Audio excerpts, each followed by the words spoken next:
오늘의 썰과 사연 시작합니다. 국밥집에서 피어난 사랑. 이게 무슨 동창 뜯는 소리인가 싶겠지만 저의 인생 첫 에스파트너를 만난 곳이 국밥집이에요. 꼬릿한 냄새가 가득한 국밥집이라는 단어와 에스파트너라는 섹시한 단어의 괴리감은 오늘 뜬 저 보름달과 같이 한참 멀지요. 시간이 너무 지나버려 낡은 피아노 마냥 먼지 쌓인 추억이지만 이것도 추억이라고 조금씩 쌓인 먼지들을 치워서 썰을 풀어볼게요. 20대 중반, 군대를 제대하고 어떤 일을 하면서 살아가야 하나 고민을 하며 이 일 저 일 해보면서 사회 경험을 쌓아가던 즈음. 풋내나는 여름날인지 아닌지는 기억이 명확히 나진 않지만 저는 아는 형님과 만나 시내 어느 한적한 가게에서 꼴사납게 술을 푸고 있었어요. 형님과는 띠동갑 이상의 차이여서 삼촌이라 부르는 게 맞는 사이지만 편하게 형이라 부르라 해서 형님이라 불렀어요. 당시에는 아는 게 없으니 사회에서 먼저 나가 자리 잡은 형님들과 술 마시며 듣고 보고 배우던 시절이었지요. 제가 인테리어를 배워볼까 하는데 전망이 어떨까요? 좋지. 먹고 사는 데는 지장 없을 거야. 술잔 기울이면서 이런 재미없는 이야기를 하고 있는데 형수님에게서 전화가 왔어요. 응, 여보. 형석이랑 땡땡 근처에서 술 한잔 하고 있어. 여보도 친구랑 여기 근처라고? 친구랑 여기라고? 라는 말에 갑자기 뭔지 모를 미세한 흥분이 느껴져 동공이 커지면서 귀를 쫑긋 세웠어요. 초롱초롱한 나의 눈빛을 형님이 알아챘는지 한번 쓱 웃어주고는 대화를 이어나갔는데 왠지 형수님하고 형수님 친구랑 같이 술을 마시게 될 것 같다는 예감이 들더라고요. 여보 친구는 괜찮겠대? 그래? 우리야 좋지. 그래, 그럼 땡땡 포차에서 보자. 그리로 와. 형수님을 본 적은 없고 형님이 보여준 사진으로 봤었지만 기분이 묘하게도 친구분이 누구일지 무척 궁금했었어요. 우리는 마시던 술잔을 마저 비우고 계산을 마친 뒤 근처 포차로 발걸음을 옮겼고 포차 앞에 도착하여 담배 한 대를 태우고 있으니 곧 여자 일행분들이 도착했어요. 두 여성분 중 익숙한 얼굴은 형님의 사진을 통해서 본 형수님이고 옆에 계신 분은 아까 말씀하신 친구분이었죠. 예쁘장한 얼굴이었어요. 형수님의 친구니까 30대 중반 정도인데 꽤나 동안이었고 형수님보다 훨씬 예쁜 얼굴이었어요. 그리고 더운 여름에 어울리는 얼굴보다는 차갑고 시원한 겨울이 어울리는 듯한 하얀 피부색이었는데 당시에 이 여름날에 저렇게 새하얄 수가 있구나라는 생각을 했었네요. 아마 치마와 옷을 까맣게 입어 더욱 돋보였나 봐요. 형석 씨 맞죠? 반가워요. 형수님이 쾌활하게 인사를 했어요. 여보 내가 얘기했던 형석이야. 여보보다 많이 어리니까 서로서로 말 편하게 해. 형석이 너도 인사해. 초면이지만 편하게 대화할 수 있도록 형님이 교통정리를 해주셨어요. 안녕하세요. 형님 말씀대로 편하게 말씀하세요. 근데 형수님 친구분께는 누님이라 불러도 될까요? 형수님과 동갑이신 거죠? 네. 정영신이라고 해요. 말은 천천히 놓을게요. 그녀는 수줍음을 많이 타는 성격 같지는 않았어요. 우리는 포차에 들어갔고 둥그렇게 둘러앉아 소주를 한 잔 두 잔 마시며 많은 이야기를 나눴어요. 형님과 독대할 때는 퀴퀴하고 고리타분한 느낌이었는데 여자분이 둘이나 있으니까 확실히 분위기가 살더라고요. 저야 솔로였으니까 나이 외모 상관없이 그저 여자인 사람과 대화만 해도 좋을 시기였던 거죠. 한 잔 두 잔 마시다 보니 어느덧 자정이 되었고 형님이 들어가야겠다며 눈을 찡긋하며 자리에서 일어났어요. 하지만 형님의 찡긋거림을 이해하기엔 그때의 저는 너무 어리고 눈치도 없고 숫기도 없었네요. 형님과 형수님이 나가고 나서 10분 정도 지난 후에 누님 이제 우리도 슬슬 일어나죠? 눈치 없는 제가 말했어요. 새하얗던 그녀의 두 볼이 술기운 때문인가 살짝 발그레져 있었고 그 모습을 보며 귀엽다고 생각할 때쯤 우리 한 잔만 더 할까? 그녀가 말하자 저는 생각지도 못한 그녀의 제안에 당황스러웠어요. 왜냐고요? 분위기는 좋았지만 저는 주량이 너무 적어 술에 취해서 집에 가고 싶었기 때문이었죠. 그런데 집에서 자고 싶은데라고 하고 싶었던 말을 하지도 못할 정도로 저는 소심했었네요. 누님 어디로 갈까요? 생각과 행동이 다른 나. 형석이 너 잘 아는 곳 있어? 아마도 여기서부터 형수님의 친구인 누님과의 국밥집 사랑이 시작되었던 변곡점이 아닐까 싶네요. 풋풋하고 세상 물정 몰랐던 나는 판이 깔린 것도 모르고 작업하기 좋은 술집 놔두고 국밥집을 택했어요. 그래, 마무리는 술국이지. 누님, 그럼 요 앞에 국밥에 소주 한잔하고 가시죠? 이 대답에 그녀는 얼마나 기가 찼을까요? 그녀는 짐짓 당황한 듯 보였지만 쿨하게 이 상황을 받아들이기로 하였는지 알겠다 하고 저와 같이 국밥집으로 이동을 했어요. 할매 국밥. 상호에서부터 푸근함이 느껴지는 이곳에서 술국 한 그릇 놓고 그녀와 이런저런 이야기를 나누며 소주를 마셨고 몇 시간 동안 같은 자리에 앉아서 한 잔 두 잔 기울이면서 그녀와 무수한 대화를 나누었네요.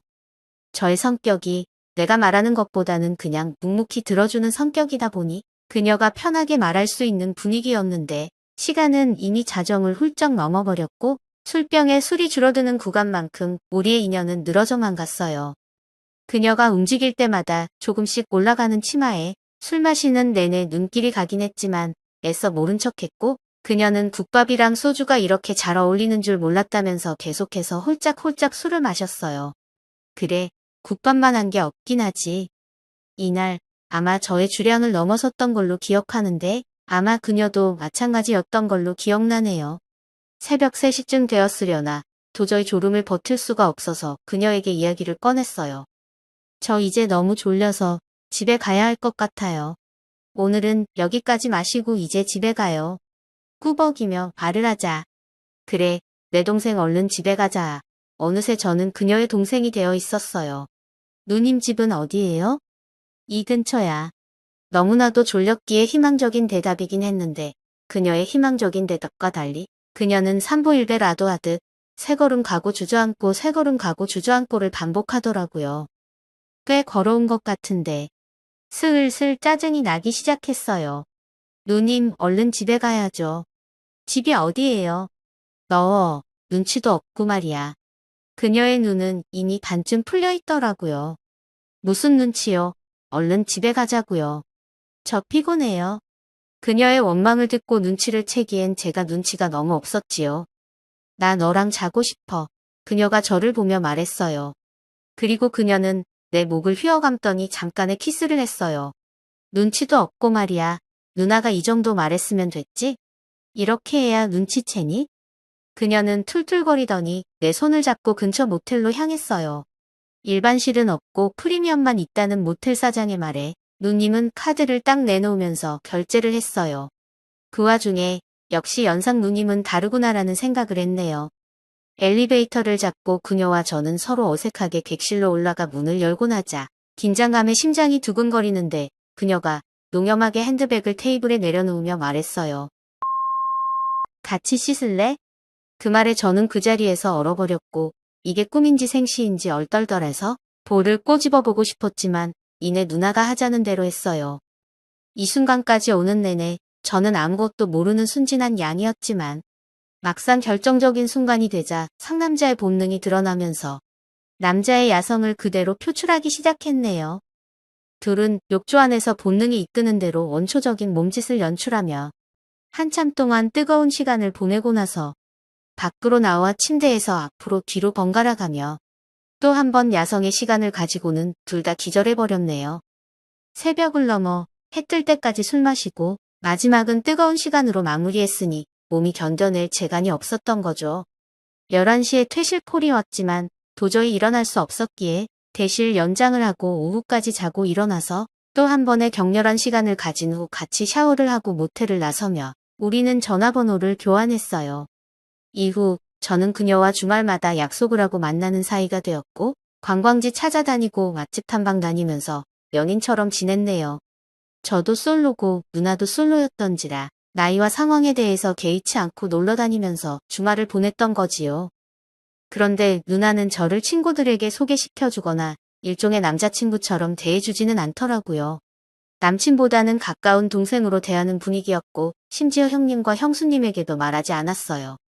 삼촌뻘인 형님의 형수님 친구니까 어떻게 보면 이모라고 해도 무방한 나이 차이다 보니 저도 동생으로 지내는 게 편하고 좋긴 했어요. 당시에 누나는 결혼 얘기까지 오가면서 오랫동안 사귀었던 남자친구와 헤어져서 한참 동안 힘들어했었다는 얘기를 형님에게 들었기 때문에 이해했었어요. 그래서 남자친구의 빈자리를 채우기 위해 나를 만나는 건가 하고 생각했었고요. 나이 차이가 많이 나는 상황에서 번듯한 직업을 가지고 있지 않았기 때문에 연인 역할을 하기에는 역부족이었고, 그렇다고 남친처럼 다가가기도 부담이 돼서 그렇게 동생으로 지내는 게 익숙하고 편하기도 했었네요. 놀이공원에 놀러 가면 쾌활하게 놀다가도 어느 순간이 되면 쓸쓸한 눈빛으로 변하곤 했는데, 그럴 때마다 참 난감하더라고요. 갑자기 옛 남친과 그렇게 신나게 놀던 추억이 떠올랐나 봐요. 남친도 연인도 아닌 저는 누나의 기분이 다시 돌아올 때까지 꼭 안아주고 옆에서 가만히 기다려줄 수밖에 없었네요. 그렇게 만나다 보면 어느 순간 연인으로 발전할 수 있지 않을까 하는 막연한 기대를 가지고 있었지만, 여러 가지 이유로 그렇게 되지 못했고, 주기적으로 만나서 술 마시고 국밥집에서 마무리 해장하고 모텔로 향하는 에스파트너가 되어버렸네요. 시간이 흐르면서 만남의 횟수가 점점 줄어들더니 어느 순간 만남 자체가 뜸해지고 제가 취업을 해서 바쁜 생활을 하게 되었어요. 그리고 요 근래 전해 들은 얘기로는 아직도 솔로로 지낸다고 하더라고요.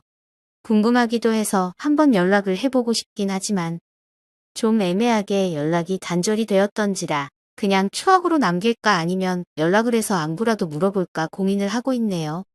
풋내기 시절 그녀에게서 맛보았던 그 느낌이 너무 좋아서 한번 만나보고 싶은 마음이 있거든요.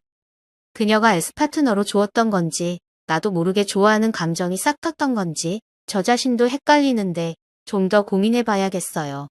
저의 풋내기 시절 사랑 이야기 들어주셔서 감사하고, 좋은 일이 생기면 또 한번 글 써볼게요. 즐거운 주말 보내세요.